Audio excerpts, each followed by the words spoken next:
pessoal, tudo bem? Chegamos então ao nosso quinto e último dia da semana sobre a Reforma Protestante. Espero que vocês tenham gostado, que vocês possam se deleitar e buscar conhecer cada vez mais sobre essa época da nossa história cristã, da história da igreja, que é muito importante, principalmente para nós cristãos protestantes.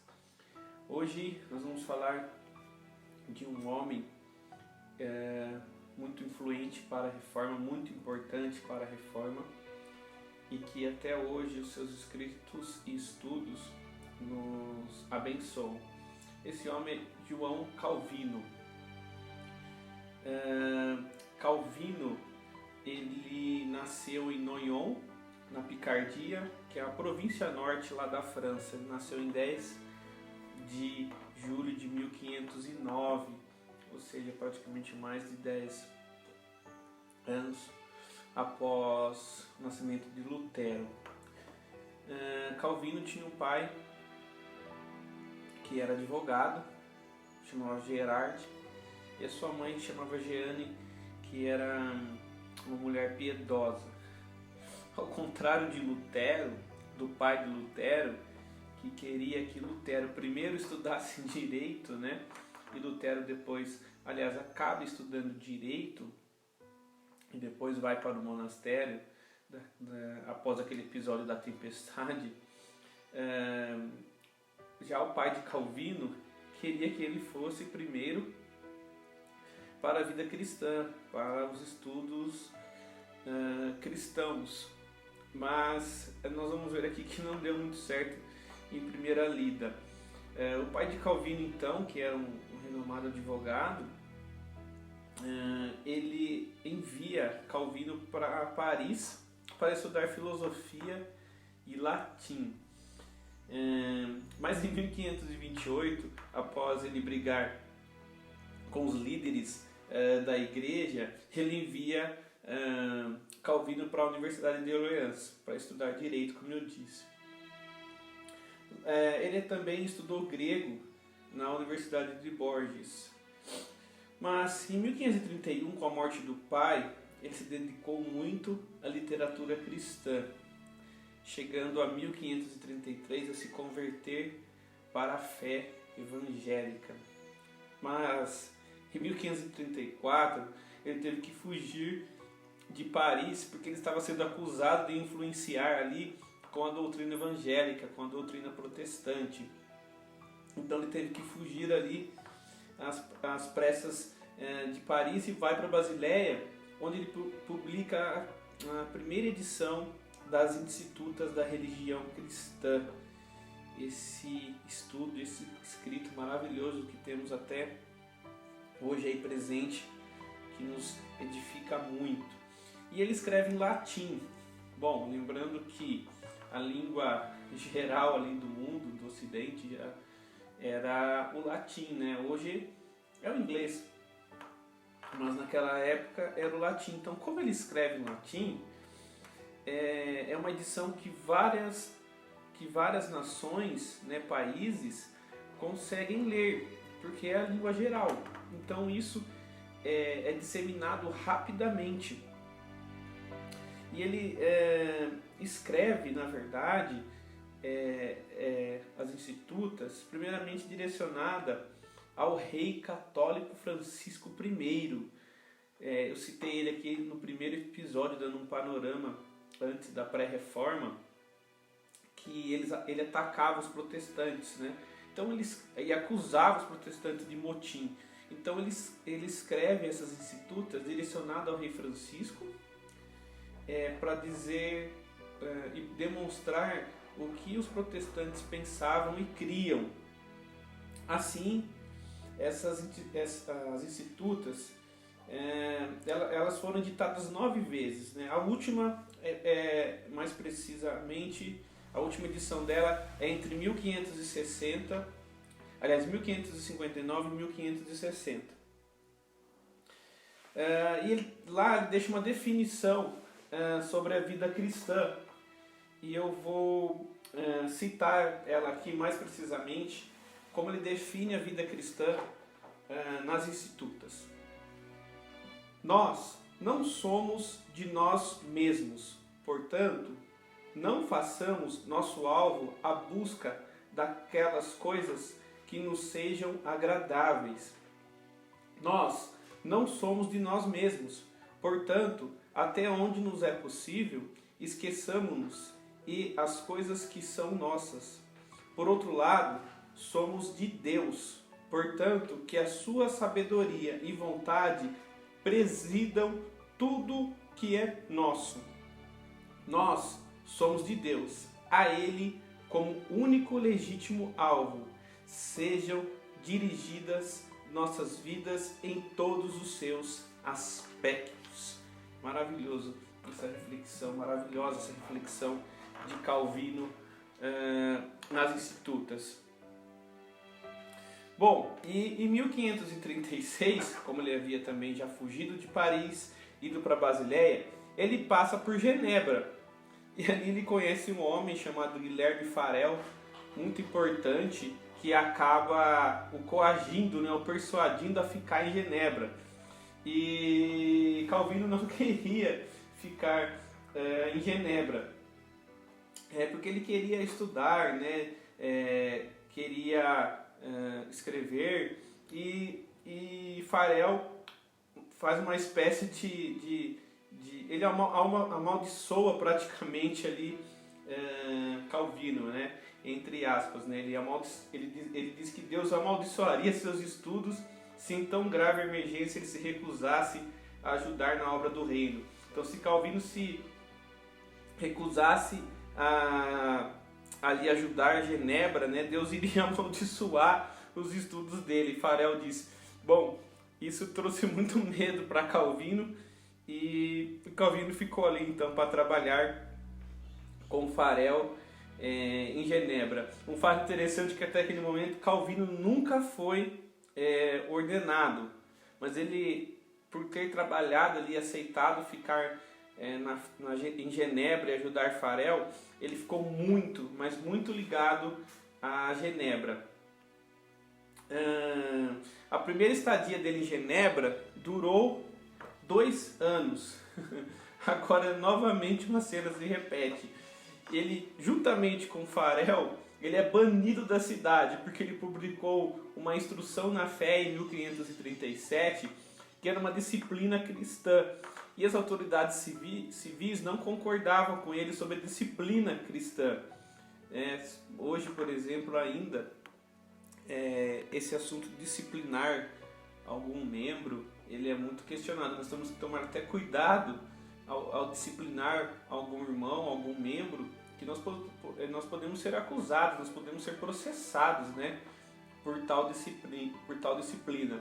E Calvino, então, ele é banido de Genebra juntamente com Farel por publicar a instrução na fé que trazia disciplina para a vida cristã, muito importante. Mas em 1538, Farel vai para Neuchâtel e Calvino vai para Estrasburgo. Olha que interessante. E lá ele vai pastorear a igreja ali em Estrasburgo. E ali ele publica então um comentário de Romanos, muito importante.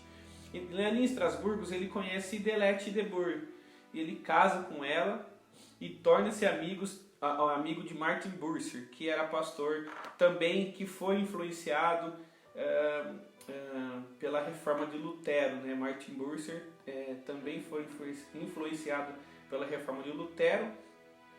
E assim, ele como pastor, agora amigo de Calvino, ele é um homem muito influente, foi muito importante na vida de Calvino ali no pastoreio. Calvino ali também conhece Felipe Melanchthon. Lembremos que Felipe Melanchthon foi aluno de Lutero lá na Alemanha e também deu continuidade à obra de Lutero e esteve com Lutero lá no debate de Leipzig.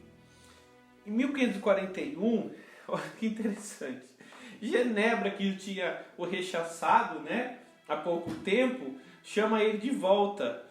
Olha, Calvino, volta aqui, nós estamos precisando de você. ele que tinha sido expulso de Genebra, né?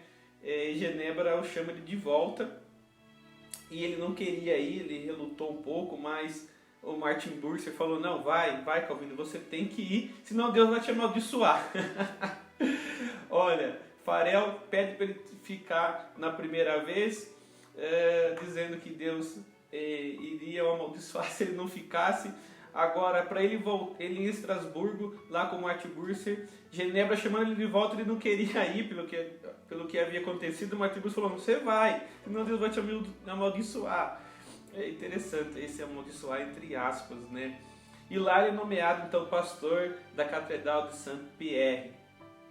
Calvino escreveu muitas coisas, há vários comentários. Ele comentou todos os livros da Bíblia.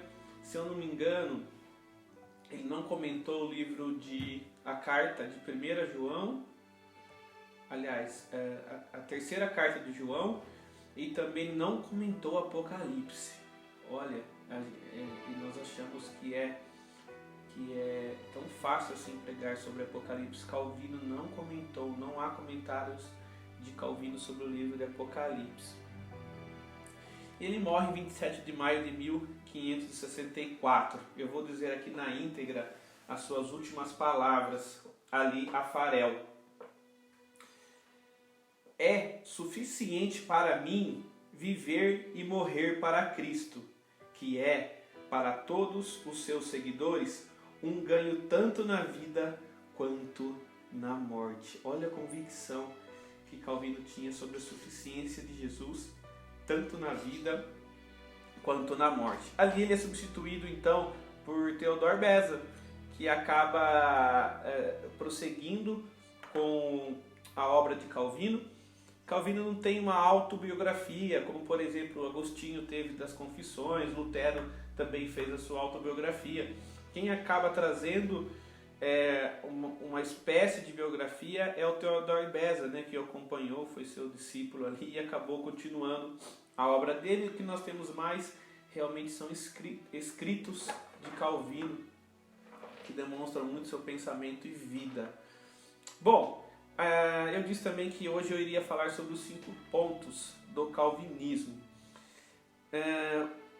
Depois da morte ali de Calvino em 1564, um pouco mais para frente vai surgir, aliás, 4 anos antes da morte de Calvino, surge um homem chamado Jacó Armínio, que ele nasceu em 1560 e morreu em 1609.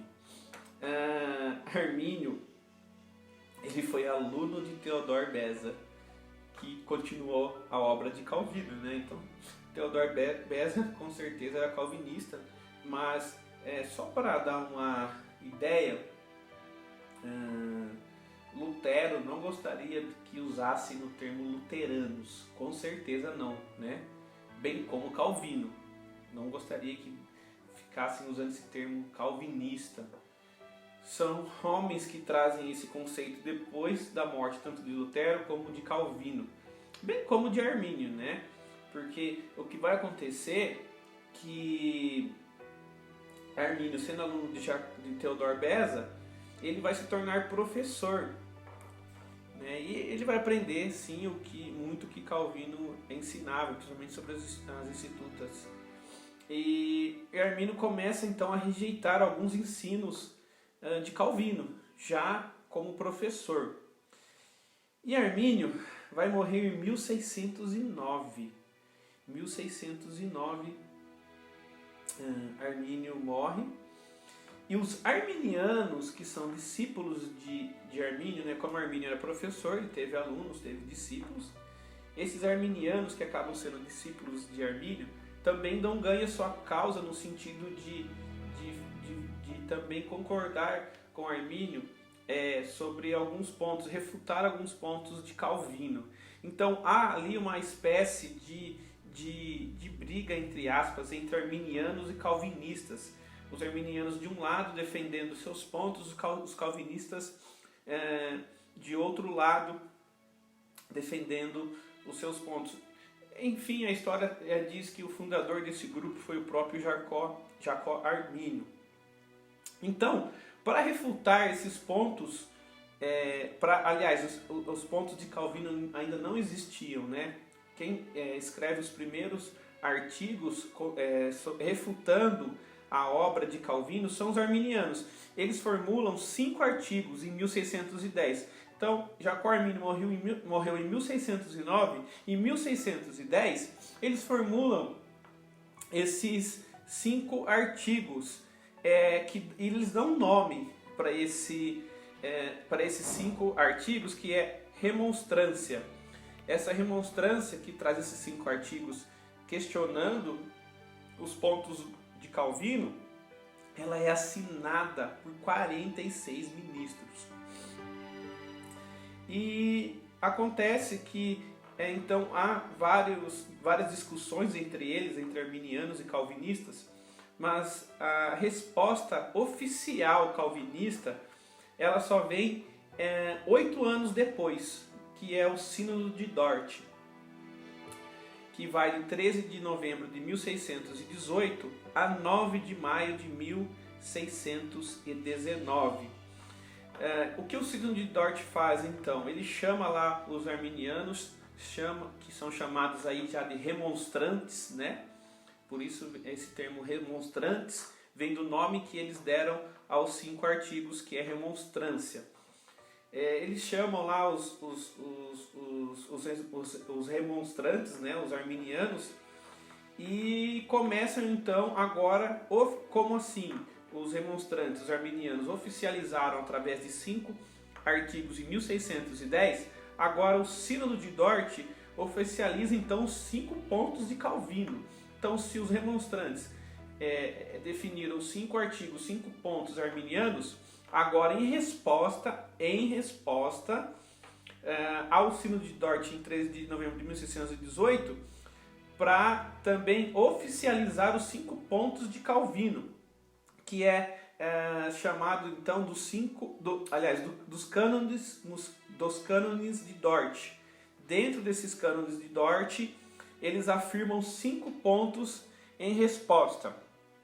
É interessante que uma forma de identificar esses 5 pontos é a expressão TULIP, ou uma sigla, se podemos dizer, TULIP. T de Total Depravity, U de Unconditional Election, L de Limited Atonement, I de Irresistible Grace, P de Perseverance of the Saints. Para o português, depravação total. Segundo, eleição incondicional. Terceiro, expiação limitada. Quarto, graça irresistível. E quinto ponto, perseverança dos santos.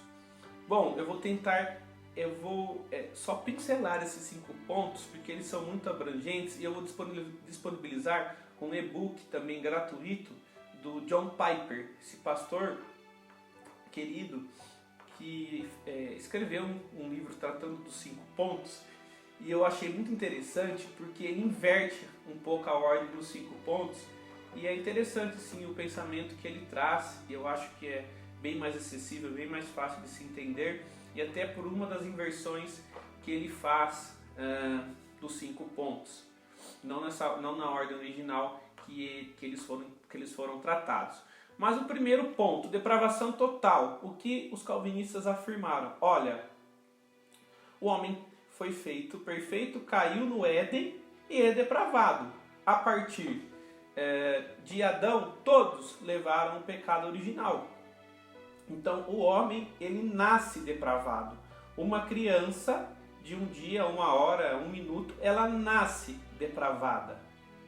Não há o que questionar. O homem nasce depravado, que é Romanos 3. Não há um justo, né? Não há um sequer, não há quem entenda, não há quem faça o bem. Todos extraviaram, todos estão destituídos da glória de Deus.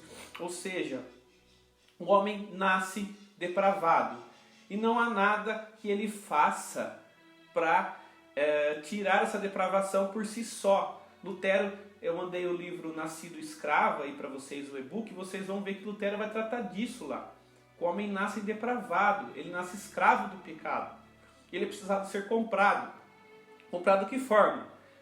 Pelo suficiente e único sacrifício de Jesus, através do seu sangue. É dessa forma que o homem é comprado. Tem um livro que eu li que chama a Sã Doutrina, de Dwight Pentecost, muito bom. Ele trata ali de palavras, né, essenciais da fé cristã. E ele vai dizer que é como se o homem estivesse num escravo, no mercado de escravos, e precisou ali ser comprado. Ele vai tratar disso quando ele vai falar da palavra redenção. E nesse ponto é o que Calvino entendia. O homem nasce depravado e a única forma dele se salvar não é por obras, lembre-se, para que ninguém se glorie, mas somente pela graça. Então esse era o primeiro ponto, que os arminianos entendiam diferente, que o homem, até que em si o primeiro ponto ele é quase unanimemente calvinistas e arminianos, sobre a depravação total. O que vai diferir um pouco na justificação dessa depravação.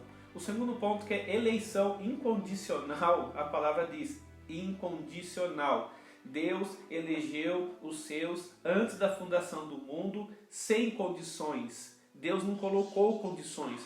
O primeiro pacto das obras, o homem quebrou lá no Éden, que era o pacto com Adão, o pacto das obras. Ali eram duas pessoas em si, Deus e o homem. Agora, na eleição condicional, ou seja, é unilateral, somente Deus elege e salva e predestina aqueles. Mas Levi, quem são os eleitos? Eu, Levi, não sei quem são os eleitos. Então, não há desculpa para pregar o Evangelho. Como eu não sei quem são os eleitos, a forma que Deus deixou para chamar os eleitos é a pregação do Evangelho. Pregar a todos, em todas as nações, em todos os povos, raças, línguas. Essa é a forma que Deus chama os seus eleitos. Então, nós temos que pregar para todos, para todas as pessoas, em todo lugar, em todo mundo, em todo tempo. É dessa forma que Deus chama os seus eleitos. Por isso que a eleição incondicional, como alguns dizem, ela não é para nos deixar estagnado. Eu sou eleito, pronto, estou aqui, estou salvo. Não. Inclusive, ela tem que nos levar à pregação do Evangelho, a trazer aqueles que Deus elegeu, e sem condições, porque Deus não coloca condições para a salvação. Ele salvou por sua maravilhosa graça, Ele salvou porque Ele quis, Ele salvou por sua soberania, Ele salvou porque Ele entregou o seu próprio Filho. O homem não fez nada para ser eleito, para ser salvo. Terceiro ponto, expiação limitada. Os calvinistas entendem que a expiação ela é limitada no sentido que Deus não salvou todos e não salvará todos. É uma perspectiva até que simples de se pensar. Imagine que Deus salve todos. O inferno vai estar vazio. E nós sabemos que há aqueles que são condenados para o inferno.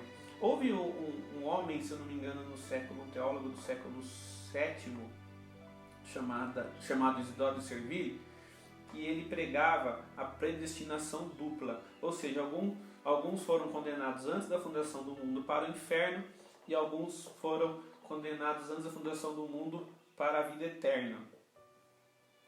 Mas há alguns contrapontos aí que são interessantes de se analisar mais profundamente. Mas imagine que se Deus salvou todos, sem exceção de nenhuma pessoa, então o inferno vai estar vazio. E nós sabemos que não, já sabemos que já há aqueles que foram condenados. Nós sabemos que há aqueles que já foram para o inferno, né? Se nós somos, assim, até imaginar uma cena, a própria cruz, né? Jesus fala para um dos ladrões ali pela sua maravilhosa graça, inclusive um ladrão que nem foi batizado. Já é um outro ponto, né? Entendemos que o batismo não é pressuposto para a salvação. Hoje mesmo você estará comigo no paraíso. E o outro ladrão? Para onde foi? Bom, então esse é o ponto da expiação limitada. Deus salva aqueles que Ele elegeu antes da fundação do mundo. Quarto ponto, graça irresistível. Esse é um dos pontos que eu mais gosto. Por que graça irresistível? Então só voltando à expiação ilimitada, que é o que os arminianos defendiam, que Deus salvou todos e alguns podem recusar a salvação. Eu não quero ser salvo. Né? E aí esses que se recusam vão para o inferno. Já a graça irresistível vai dizer que quando Deus o salva, quando você entende que você era, vamos seguir até os pontos, você era depravado, Deus, por sua misericórdia, elegeu e nos salvou incondicionalmente antes da fundação do mundo, através de uma expiação de Cristo, lá na cruz, limitada, eu só tenho que olhar para isso e falar que é irresistível, e pensar, é irresistível servir a esse Senhor. É irresistível eu fazer a obra para esse Senhor. Então, ao contrário do que pensam alguns dos calvinistas, por entenderem que são salvos pela graça e são eleitos incondicionalmente, não fazem a obra. Nós somos salvos para fazer as boas obras. Nós não fazemos as obras para sermos salvos. Pois se nós fizermos as obras para sermos salvos, seria contrário ao que nós pensamos sobre eleição incondicional ou sobre expiação limitada. Não, nós somos salvos e fazemos as obras. É irresistível ao você ver que você era um homem vil, miserável, pecador, depravado e um Deus maravilhoso, justo, santo, poderoso vem e te salva, e te salvou antes da fundação do mundo. Quando a gente olha para isso, é uma graça irresistível. É irresistível você querer servir, é irresistível você querer fazer, é irresistível você querer congregar, é irresistível você querer adorar, é irresistível você querer orar, é irresistível você querer servir. É irresistível porque você entendeu da onde que você estava e onde que Deus te tirou dali e te transportou para o reino da sua maravilhosa luz, para o reino do Filho do seu amor. E fechando com o último ponto, Perseverance of the Saints, perseverança dos santos, ou seja, sede santos porque eu sou santo. Se eu entendi que eu era depravado, que eu fui eleito incondicionalmente, que a minha expiação foi limitada, que a graça é irresistível para eu servir, a perseverança dos santos vai demonstrar tudo isso. Ou seja, aquele que perseverar até o fim será salvo. Uma vez salvo, sempre salvo. É o que nós vamos ver lá em João 10, né? Que eu os tenho na palma da minha mão e ninguém poderá tirar. Quem poderá tirar alguém da mão do Senhor? Quem é este que consegue tirar uma alma, uma pessoa da mão de Jesus? Ninguém. Por isso que nós cremos que uma vez salvo, para sempre salvo.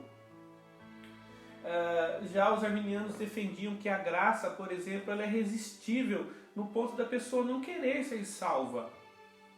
Mas os calvinistas pensam que quando Deus entra, sua palavra entra, é como uma espada de dois gumes, né, que nos separa. E ali é irresistível a salvação. Nós não conseguimos resistir ao poder de Deus, à soberania de Deus.